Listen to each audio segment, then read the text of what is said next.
dogs around swimming pools, and some people are like, that's a good thing, and some people are like, that's a bad thing. So we're going to dive into that.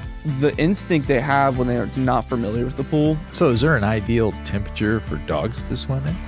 What I could find, and I don't know how accurate this is coming from... Just a side note, is there a particular type of pool that's not good for dogs swimming in? Yeah. What I was thinking in my head, it was like I've seen... because I've dealt with so many dogs, like trying to teach them how to swim. So you have that even though your dogs are good swimmers. What we're going to be talking about, it's all going to kind of range depending on what kind of dog you have. Afternoon, this is Mike Farley. We just looking forward to talking to y'all about some fun stuff again today. Oh yeah, we have a very interesting topic today, that's for sure. Well, it comes close to the heart. It does, which, I mean, great transition. So we had our first Thanksgiving. And this, I think, airs right after Thanksgiving as well. Very family-oriented podcast here. Yeah.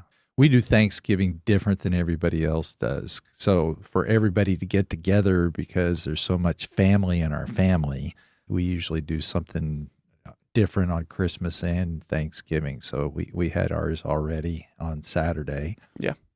And it was fun to get everybody together, but we still didn't get everybody together. We didn't. Amanda my fiance was out of town. She's in New York. She actually just got back today. So, which is cool. I get to see her. But yeah, she was in New York seeing her best friend's baby's christening.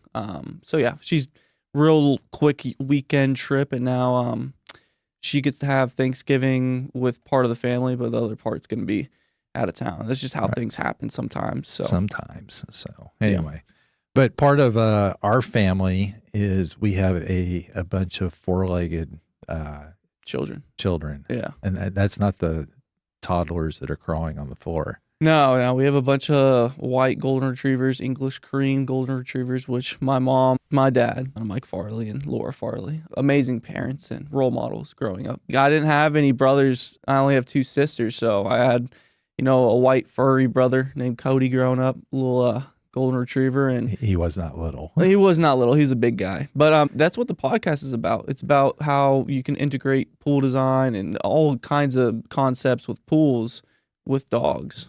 Several people have been asking recently, and Laura, who's the one that's in charge mostly of the breeding of the dogs, was like, you ought to have an episode just on dogs. And yeah, if you're wondering, Farley Goldens on Instagram, just a shameless plug for you. So. Yeah, so we're going through 15 puppies right now, although they'll be gone shortly. So they'll all have happy homes for Christmas, which is, we usually have them born around Christmas time, yeah. But this time they're actually, anyway, that we don't need to get into that. But No. So dogs around swimming pools, and some people are like, that's a good thing, and some people are like, that's a bad thing. So we're going to dive into that. We're not going to get much into dock diving. That's a dog thing, but we're going to get into a lot of other things and talking about the pros and the cons, and just look at different things you may want to consider. And so where do you want to start? I think the best way to start would be like the pros for, swimming pools in general when it comes to, involving your dog. A huge one is going to be physical health, the benefits of swimming for dogs. That's huge. Sure. It's just like human beings. Yep. You can get aerobic exercise. One of the things I ran across is they said for a minute of swimming for a dog is like 4 minutes of running at the dog park. Yeah. So, you have to be careful not to overdo it. Yes. In these aspects, but it can be really good. And especially dogs that are having problems with joints and mobility is, just like a swimming pool for me after, before hip surgery it was great because there was no pain with the joints. Yeah. Low impact exercise is crucial. Like you said, it's just for humans, it is the same way with dogs. I think also it's a full body workout, which goes underrated because when I'm working out and I try to work out till failure, I'll jump into the pool and swim as much as I can because then I can ensure that I'm going to failure, obviously. But then also weight management is great for dogs in swimming pools because they can lose weight easier. Obviously, the high impact of walking a dog. If maybe your dog's getting up in age and the joints are a little more brittle, so you don't want to wear them down quicker. You just put them in the pool. One thing too is a lot of times in the summer you walk a dog on asphalt. It's hot. It is, yeah. I mean, and so there's recommendations that you shouldn't even be taking a dog out to walk in the summer. And so one of the nice things is your pool is cooler and it's not going to burn their feet. Yeah, and a lot of people sometimes get busy at night, whether it be dealing with the kids, making sure they settle down or whatever it might be. So they might not have time to even walk the dog at night or in the morning. So, the swimming pool might be a perfect resolution for that. Yeah, night swim with the dog. Mm-hmm. Yeah. Or during the day, because I think it's like 10 to 30 minutes is the ideal time for a dog to swim. You don't want to over-exhaust them. But, I mean, a pool is a great place for people to refresh, to cool down during a sunny day as well. So is there an ideal temperature for dogs to swim in? So what I could find, and I don't know how accurate this is coming from a couple different articles. It says 75 degrees to 85 degrees is ideal, or 70 to 80. It kind of varies depending on the article. A lot of them say it depends on the species of dog or the type. The breed. Yeah, the breed. Because like some dogs with like very heavier coats, some dogs even have 2 coats. Swimming isn't even recommended because it'll sink into their second coat or just more easily drown because of how dense their coats are in the water, making it heavier for them. And then also smaller dogs too. They have similar issues where it's their body type. Certainly. Let's go to the next one, which is mental and emotional benefits. Just like humans, dogs do get stressed out. Dogs will have like certain behaviors that indicates they're stressed out, just like humans do. And some people think it's just like, oh, my dog's sick or whatever it might be. It just might be stressed because they, like, for instance, Hunter, one of my good friends, he's not at home a lot. So his dogs will pretty much get like anxiety because their owner isn't home type deal. A lot of dogs have that. So yeah, relaxation is key, to de-stress the dog out.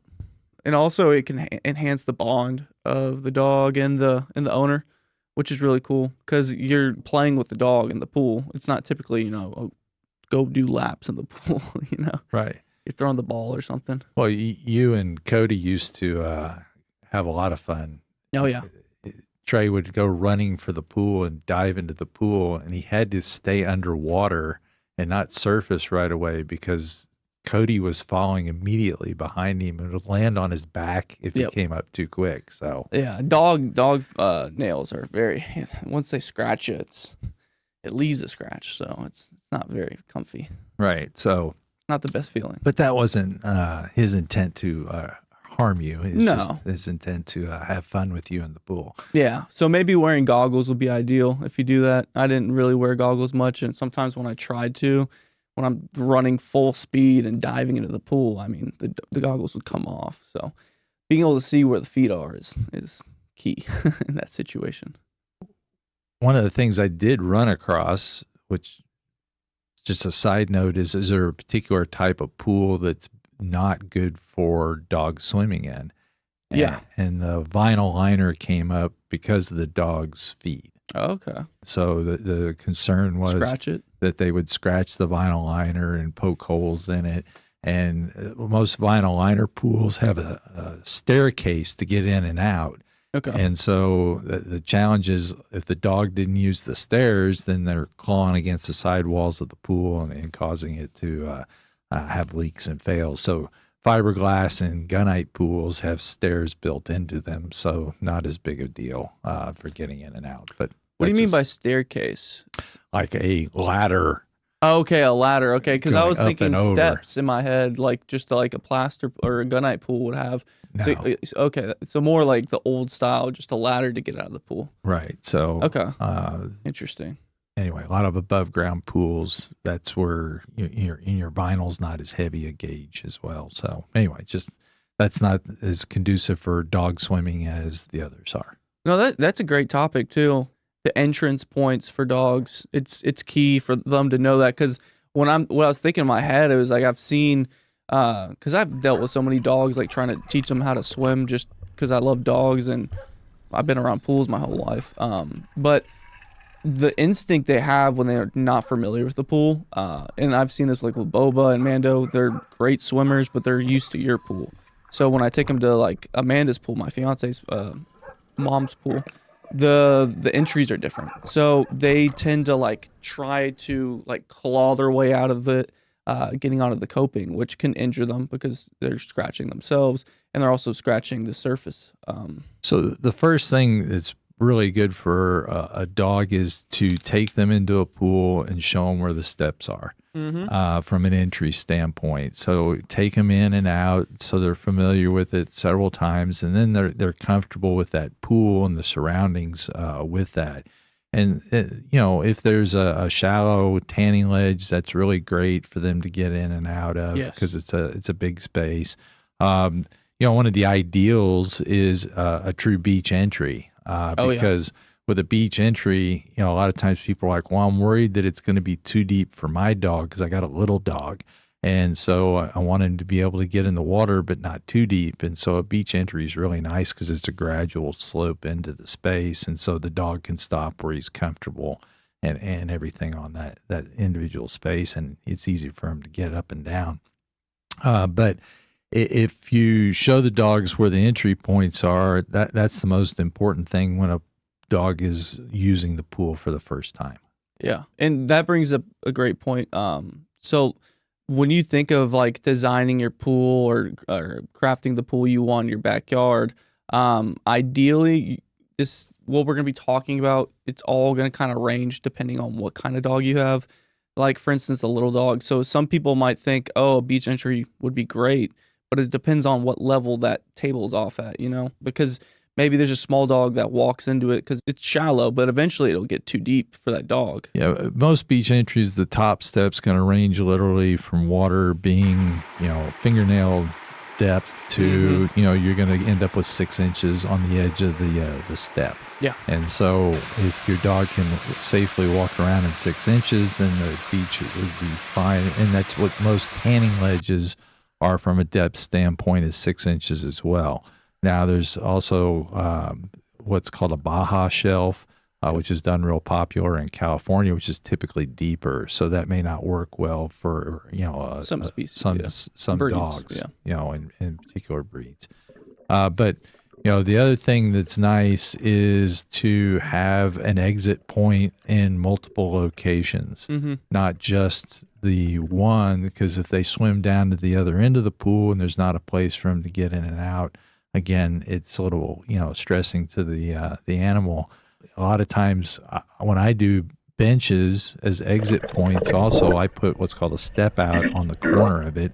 So it would help a dog, even a medium-sized dog, to transition in and out because a bench is down 2 feet. Yeah. So that's pretty deep depth for most breeds. Yeah. But if you have benches in multiple locations, then it gives them more places to be comfortable getting in and out.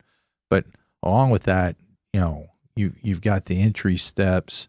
There's some other things you may want to consider if you're designing a pool from scratch that you may want to have. An example, which we're going to dive into more about cleanliness, but 2 things that you may want to specify is a bigger filter.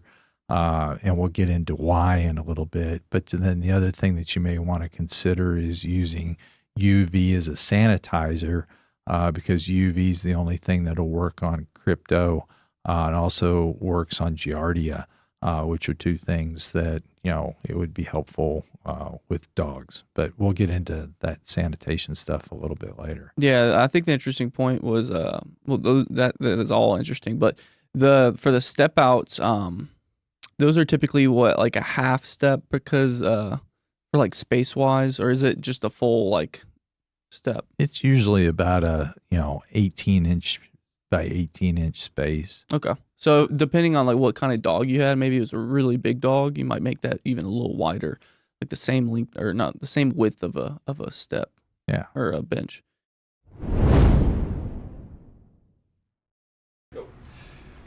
Where last time we talked about alpha, but this is bigger than what you had last time. So what's Correct. Is this still a pizza oven, or what is it? This is a pizza oven. It's a larger footprint. Why would I want a pizza oven with a larger footprint? This is a Moderno. It's a 2 pizza. If I wanted to do some calzones and maybe some single pizzas, I can do it very, very quickly. This oven, it has a gas burner. It's appropriated to the left side, and what happens is when we turn on this burner, it takes about only this oven 15 to 18 minutes to preheat up to about 750, 800 degrees. I have customers that come in and say, listen, I love the ease, convenience of gas, but I want some flavor. Can I buy a wood kit or a hybrid kit? Yes.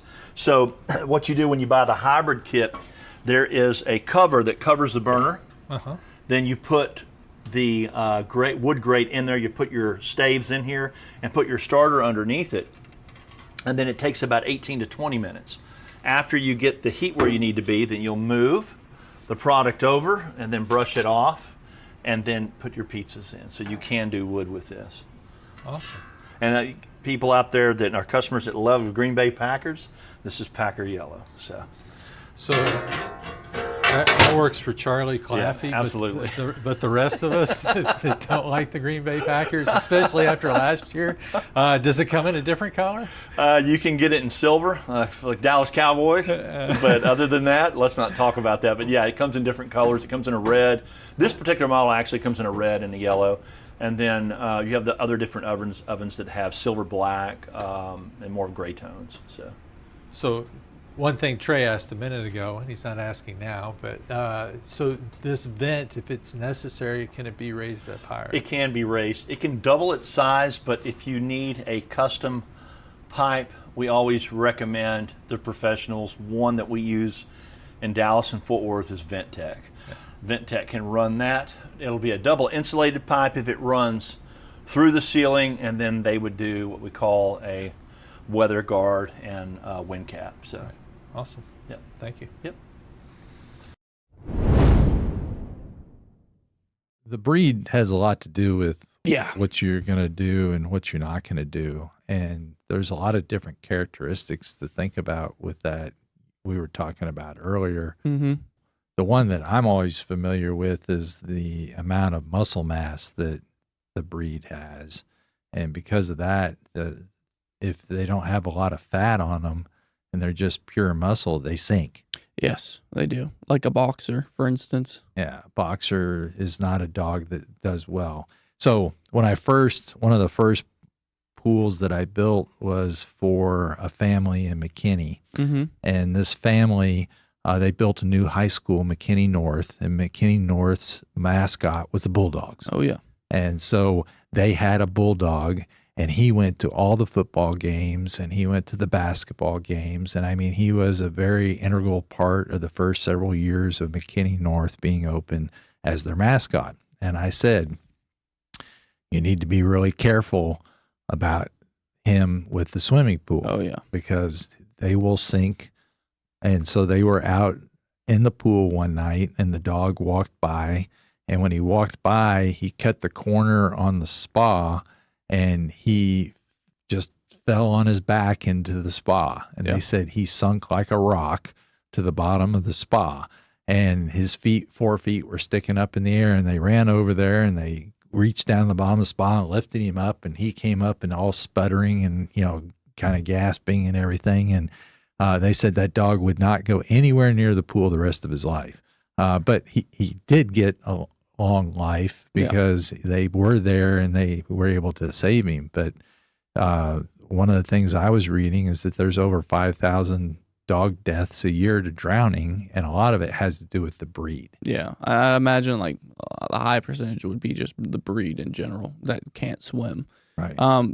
I can name off a couple that struggle with swimming. There were several characteristics you might just. So flat face breeds. This in particular it's hard for them to breathe while they're swimming because of like their head. Can't get their nose out of the water. So bulldogs, pugs, Shih Tzus, they all struggle with breathing difficulties in the water. Also short-legged breeds like Basset Hounds, Corgis, Dachshunds, heavy coated breeds, which we touched on a little bit, was Chow Chows, Akitas, and I might be mispronouncing Akita. Akitas, yes, Akita. That makes more sense. Like the power tool. Yeah, so it absorbs water easily, so it just makes it harder to swim. Imagining swimming with like a weight vest on, pretty much. Right. That would be tough. That's like Navy SEAL stuff. Lean breeds is what you just touched on, like greyhounds, whippets, boxers. Just the lack of body fat. It's just, they're not as buoyant. Correct. We have golden retrievers.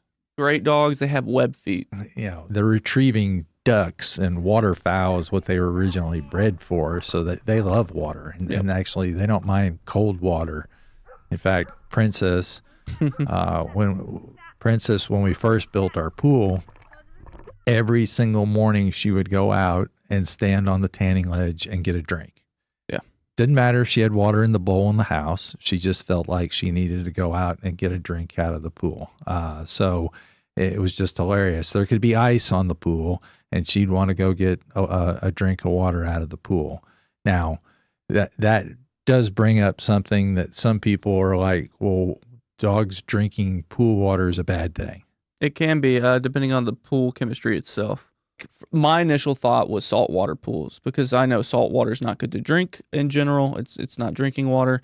But then you brought up the great point, chlorine as well. Depending on how much chlorine you have in the pool, right? The chemistry of it itself could be toxic, and having high chemicals in the pool is not ideal for dogs in general. But with our situation, we have probably 6 dogs that go into that pool.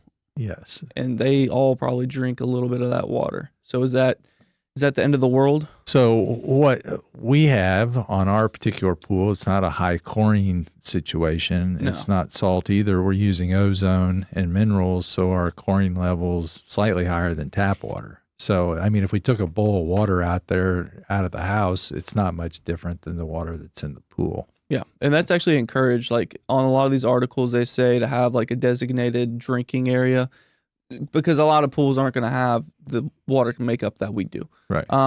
But yeah, so there's like, you could have a little water fountain for dogs, a little water bowl outside, just to get them used to not drinking the pool water. And we'll talk about a lot more health issues with the dogs. I think we should touch on the features, because we've gone through a couple of them, like the shallow ledges, the beach entry. Non-slip surfaces are great though, because the amount of times the dogs aren't like kids where you can just teach them, hey, calm down, don't run around the pool, know. All they do is run. Yeah, they run constantly. So non-slip surfaces are awesome, because maybe that bulldog was on a surface that was a little slippery, which I'm sure it was. It was patterned concrete, and it had a sealer on it, so those are a little slicker than some of the things we recommend. One of the things that's a really good surface for dogs around pools is synthetic grass. Yes, it's amazing. Yeah, so that's something that has great traction on it. They really enjoy using that space. It's now, depending on the length of your grass, some of them are easier to clean up if an accident takes place on the grass. So the shorter turf works well for that. I feel like 5 years ago, people would be like, you're going to put turf right next to the pool? That's just weird. You need some kind of decking area. And what if I want to have, table and chairs out there, or whatever it might be? But the turf is so great because, like you said, it's easy to clean up. And if you think it's not, you can get a sprinkler system installed, which will regulate it just like a sprinkler system to come on and clean the grass, or even turn it on. If the turf is too hot because it's in the middle of August, you cool down the deck that way as well. But you can put chairs out there. People sit down on the turf by themselves. Like, who cares? Like a yoga mat almost. So it's a great surface around a pool. Yeah, it's awesome. And then built-in ramps and floating platforms. I don't know about this one ideally. Ramps are great, so they don't have to jump down, because my dog loves to bolt out the door and jump down the staircase, and it scares me every time. But floating platforms would be cool, like little floating steps in the water. I could see a dog jump from one to the other. So is that related to like dock diving? Yeah, you could do dock diving. So we could talk about that because that's going to dive into the maintenance side a little bit that we touched on. So there's a lot of videos on Instagram where you see golden retrievers or labs or whatever it is actually just jumping into the ocean or the lake off of a dock, which is so cool to see. And you could actually create a designated space where you have, just like you would like for a diving board or a diving rock, you have a platform where the dog gets to jump into the pool. If you are competing in dock diving, I looked this up so I could share. Perfect. The American Kennel Club, your dock has to be at least 40 feet long by 7.5 feet wide. That's a lot of space to run. But, well, they get going. Yeah. So, and then the pool has to be at least 41 feet long by 21 feet wide. Oh my God, they're clearing 41 feet? Well, no, you don't want them to. Well, I know they're not clearing it, but they're getting close to that. Yeah, because you had the 41s. They made a max for a reason, right? So right. It's around probably 38 or something. So anyway, and there's two different skills if your dog is going dock diving. One is for distance. Yeah. But the other one's the air retrieve, where they hang something up there and they have to grab it when they're in the air and take it down. Yeah. So anyway, but yes, this is not going to be working with your typical swimming pool because you probably don't have a dock that's that long or a pool that's that big. I mean, that's a big pool. But like Trey said, they're mostly diving into lakes and things like that. But to be fair, though, they do run and jump off of that ledge. If you run first and jump in, they'll come after you. I guess Cody did dock diving before there was a dock diving category by the American Kennel Association. So anyway, it's a fun place for them to go. We just want to make it safe for them to go in.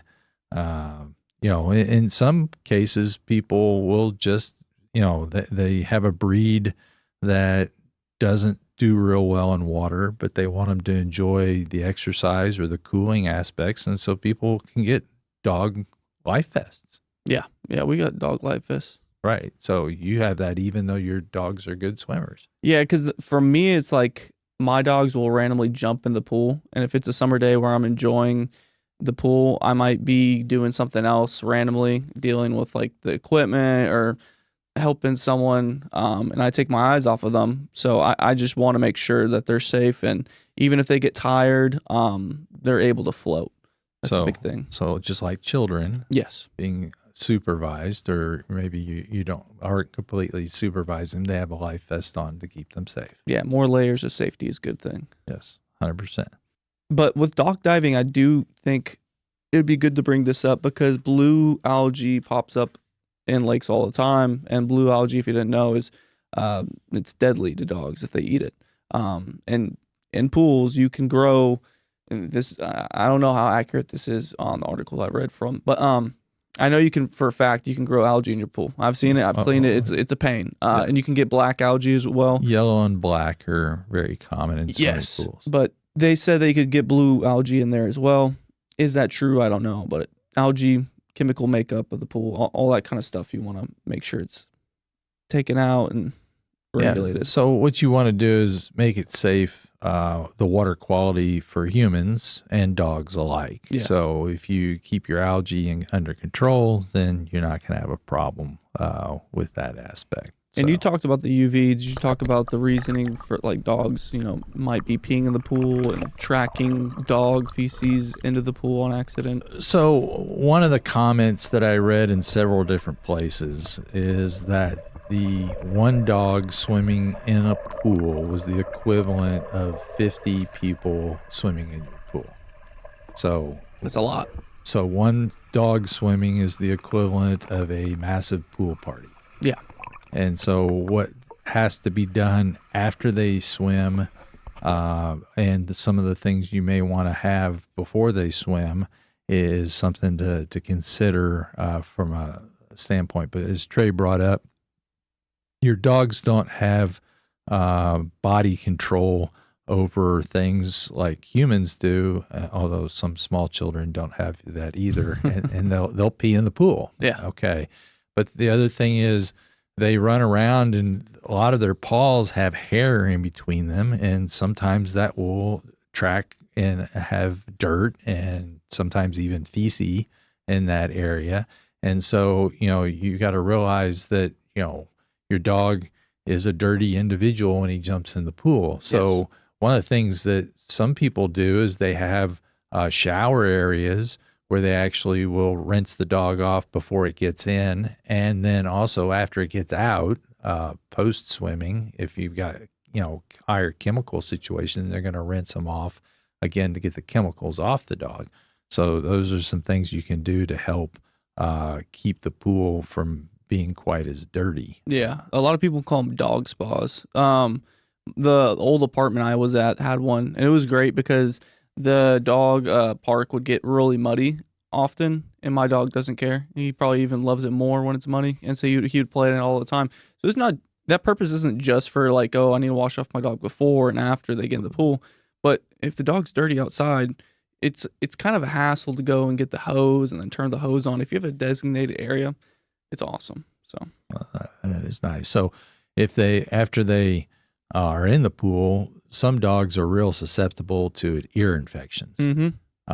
So like one of the things is we raised what we call an American Golden Retriever, which is the typical gold color. Yeah, the red ones. And some of them got ear infections and some of them didn't. Yeah. But we had several that were really bad. And every time they'd get in the pool, we'd have to clean their ears afterwards and, dry it out. And then, that type situation. With the white ones that we have now, I don't know if it's just the breed itself or if it's just circumstances, but we've never had an ear infection with any of them. No. With the pool. We play it safe though. Sometimes if they're like swimming a bunch, we'll, do this same like routine we would to prevent, ear infections. But we have also at the back door, we have a towel rack. Yes. Which is dedicated to dog towels. Yes. Because they do seriously go in the pool multiple times a day.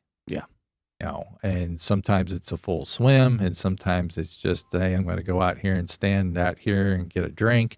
But we have a bunch of towels there for that treatment in itself. So that amount of dogs being in a pool, there's several things you probably want to do to help with your pool maintenance. Yeah, there's a lot of things you can do. And I mean, the first one might be getting some kind of gate. If you want to let out your dogs and you don't want them to get in the pool, because we don't have a gate, they can just go in whenever they want to. Right. So that is a factor. Just like if you're trying to protect your kids from getting in the pool, some kind of gate, maybe even a cover. And we'll get into more and specific I've had things. several clients that had a pool cover specifically for their dogs. Okay. From a safety standpoint. Now, I had one dog one time that the client's like, you got to see this. And this was back before cell phones had video cameras on and everything. Yeah. And I had one neighborhood that I put 26 pool covers in. Oh, I wow. mean, it was like everybody wanted to do something different. Anyway, they had a cover and theirs wore out quicker than anybody else's. And What kind did they use? I'm like, why is the cover wearing out? And they said, well, I think I know why. You need to come over to the house. Oh. The dog thought it was fun to run on the cover because it was kind of bouncing on the water type thing. Yeah. Anyway, this dog ran back and forth over and over the cover all day long. And he literally wore the fabric out on the cover. Oh, wow. Anyway, so. Isn't that kind of dangerous? No, the cover. It's good for people to walk on? Well, that's why they put covers on, is they will handle the weight of a human being. Okay. So is that kind of cover? I wasn't sure what kind of cover it was. Okay. Oh, okay. Now, from a safety standpoint. There's different types, yeah. We did talk about that. So one of the worst things from a safety standpoint with a dog is a bubble cover. Mm-hmm. Okay, and this is a cover that you put on in the spring and the fall to help keep the pool warmer. Yeah. And so one of the things that if you use that type of cover, you want to show the dog that if it steps on that, it's going to sink. Yeah. And so they understand that this is not a solid surface, because that's where a lot of dogs have died that I know of, because they walk out on this because they think it's solid, and the cover, they sink and the cover wraps around them. Yeah. And so it's it's a tragic situation. But one of the things is how do you get dogs used to things? Is you need to have the dog understand the environment that it's in, especially when you get a new puppy. Mm-hmm. Okay, so you want to take that puppy over, take the cover out there, show them the cover, show them that they step on it and they sink. Okay, so they understand that that's not a solid surface. The other thing is with puppies, a lot of times people are like, well, how do you get them used to being in the water? So a lot of times we start with just a kiddie pool. Yeah. And we put, just an inch or two of water in the pool. And sometimes this might be your bathtub or, so the dog learns to enjoy water.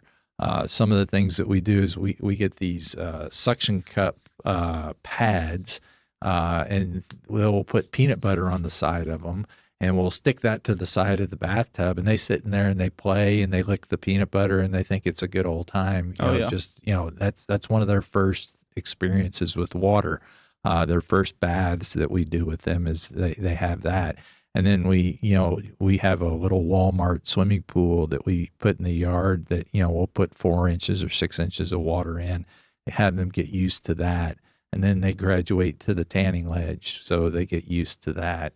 And then, a lot of times I know I've seen you just sitting out there, Mm-hmm. in the water and letting them come up and be comfortable, just coming into the pool and getting out and in and out and in and out. And eventually they come in and they go to a second step and they go out and swim and, come back. Yeah. You don't want to throw your dog in the pool to teach them how to swim. No, yeah, it's like treating someone like a kid how to swim. You don't want to just throw them in right away. Well, some people might say that's a good way to do My it. mother taught me to swim that way. Yeah. It's not. I don't think it's ideal. I think that It's not ideal, probably. it scars them a little bit. Well, I was in the ocean too, so it was just like, oh, I can just stand up here and I'm fine. But your dog a lot of times can't stand up because the water's too deep. And so, it's better to start them in shallow water and get them gradually used to going out. But we were talking about cleaning the pool. And that's good. This whole conversation is going to bounce around a little bit. It's just a lot of things are, they correlate with each other. So for pool maintenance for dog owners, managing dog hair is probably one of the biggest things. Well, especially with golden retrievers, that golden glitter goes everywhere. It does, yes. The nice golden flow. It flows right into the water. So the best way to get rid of that, especially when it's on top, is just using like a skimmer net. It just takes everything off the top. It's really easy to dump it and everything like that. Now a robotic cleaner, suction side pool cleaners, floor systems, they're all gonna help, but manually like getting the hair out of the system before it really goes into the system, I think is the best way to do it. So you were talking about with the skimmer socks. Skimmer socks, yeah. Yeah, so your pool might not have a leaf canister, but typically new pools are gonna have leaf canisters. It's pretty much a canister where debris is put into a pot before it goes into the pump. That way you can go in there just like a skimmer around the pool, pull it out and dump it into the trash. They have things called skimmer socks, and these can go on the baskets by your skimmer as well. But it's pretty much to prevent hair and fine debris from actually going through the skimmer basket and then getting into the pump. Because if you have, dog hair build up on your cartridges, or in your filters, it can get really dirty quick. So one thing that I heard too is that if you know that you're going to be dealing with a dog that's a swimmer, that you may just want to upsize the filter that you install on your pool while you're looking at the construction of it. So that might be something you want to check out too. Yeah, giving a bigger filter and getting some UV going, that's a good idea for sure. Are there things that you want to do chemically wise after the pool's been used by a dog? Yeah, you want to balance the chemicals. You probably want to shock the pool as well, just because of the oil, not just like the hair, but the oils that are getting into the pool. Like you said before, what else they're tracking in on their bodies. Because it's you don't know if they peed in the pool, if they have feces in the pool, and yeah, limiting all that kind of stuff is best to do. So it's just like if you had a big pool party, Yeah. the same maintenance that you would look like after that. Well, I think it's a great place to enjoy your family and friends, and that includes all your furry family as well. Oh yeah. And the outdoor space, they really, in some breeds especially, enjoy the space. But a lot of them still in the middle of the summer when it's hot, it's a great place to cool off, and they want to hang out with you and be with you as well. Yeah.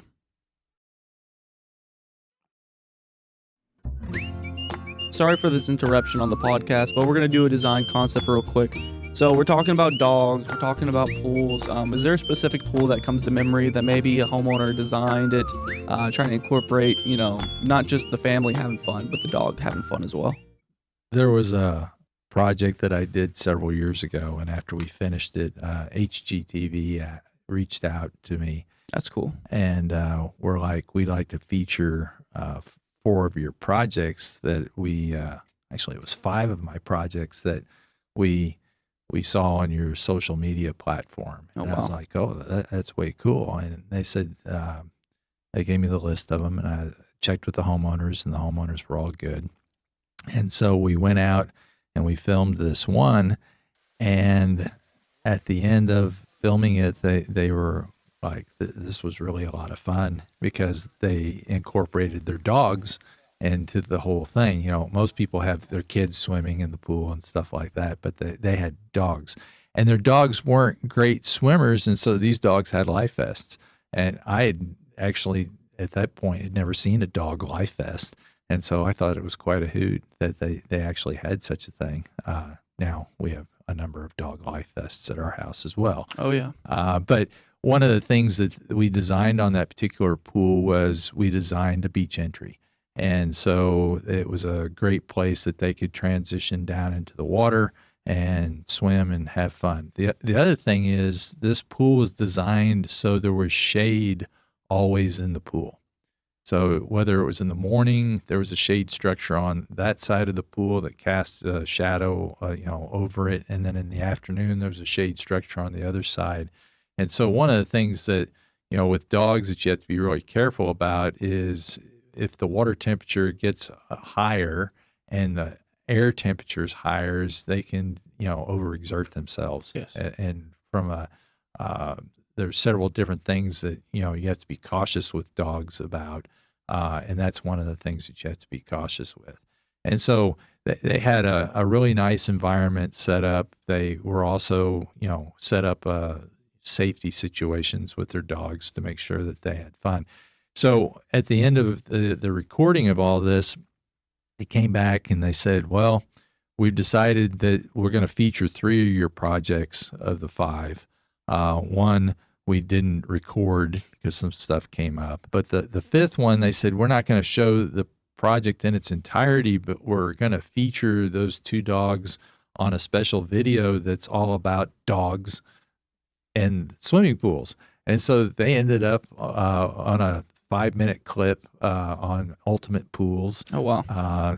With the dogs. And then there's as they filmed through the summer, there were several other spots that people had their dogs as well. Everything from, I think there were Great Danes and, bulldogs and all kinds of different dogs hanging out in the water, mostly on the ledge. But anyway, that was a lot of fun. So that's awesome. Well, let's get back to the episode. We went over unique pool design ideas. There was a couple that I didn't mention, which one I thought was really hilarious is an underwater window. So you could see your dog swimming. It's a, safety feature, and it's also really cool just to see the little dog paddle going on. Yeah, that would be a lot of fun. Oh yeah. It just adds a creative, aesthetic, and functional element to the pool design, I think. But also eco-friendly designs. So where you use materials, where it's merging landscaping stuff, and especially like the materials you're using for landscaping. So like mulch and gravel, stuff that dogs might eat, which would hurt their digestive system or something like that. It's good to not use those items. Is there anything besides turf that is dog friendly? Because I know dogs just dig and dig and dig. So I can't think of something off the top of my head, but one thing that I just did think about, there are some pools that they're swimming ponds Oh, okay. that they're totally, they're like a fish pond. Like a kiddie pool almost. Oh, no. These are regular size pools. Okay, I got you. But you were talking about the eco-friendly. They have their filtration system is a natural filtration system. Yeah. So it's 50% of the size of the pool has to be done in this natural stuff. But then you can have fish that can swim in it, and I'm sure it would be great for dogs too. So. Is that the pools where it's like almost like, well, they're ponds, but they have like the river rocks and everything surrounding them, and the rocks kind of filter the water? Right. Yeah, that's part of the eco system that's used. I have to get somebody.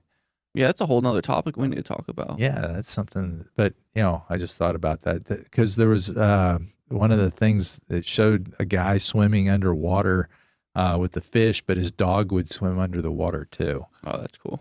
So that's a real cool thing that you can teach your dog how to dive as well. Yeah.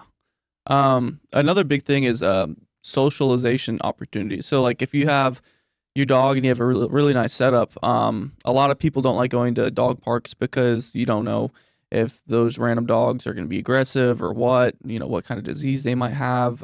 So if you have a friend that has a dog, you can bring them over and have them play in the pool, which is a great space. It depends on the dog though, because I know with some dogs they get very territorial.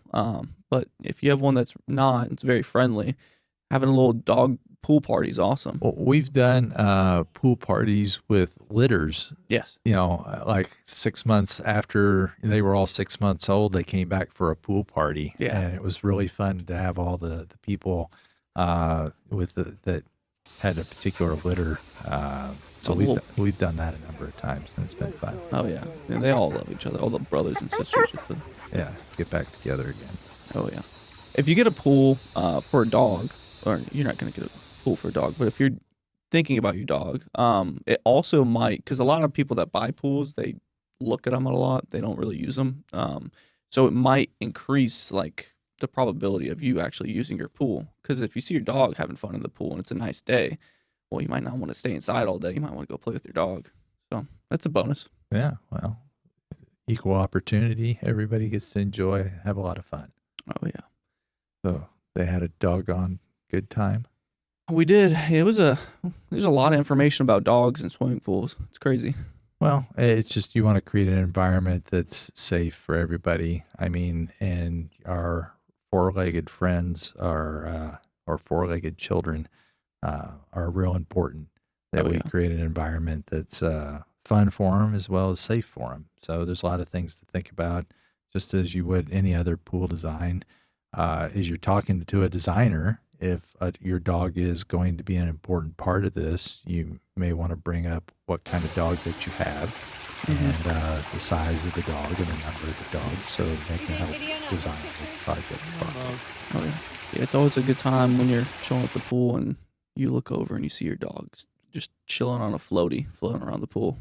Sandy, our queen yes. of the pack at this point in time, has a floaty that she gets on, and she will not let anybody else on her floaty. It's her floaty. Yes. And she really enjoys floating around in the pool. She really enjoys swimming as well, but it's kind of fun to see the fun that they have and enjoy the space just like we do. Yeah. Dogs are a man's best friend, so why not enjoy a pool with them? Yeah. Well, if you come on over sometime, I'm sure you'll see lots of furry friends in our home. So from ours to yours, hope you have a great one, and we'll talk to you later. Have a good Thanksgiving, good year, and if you're listening to this later on, we'll just have a good time. Bye now.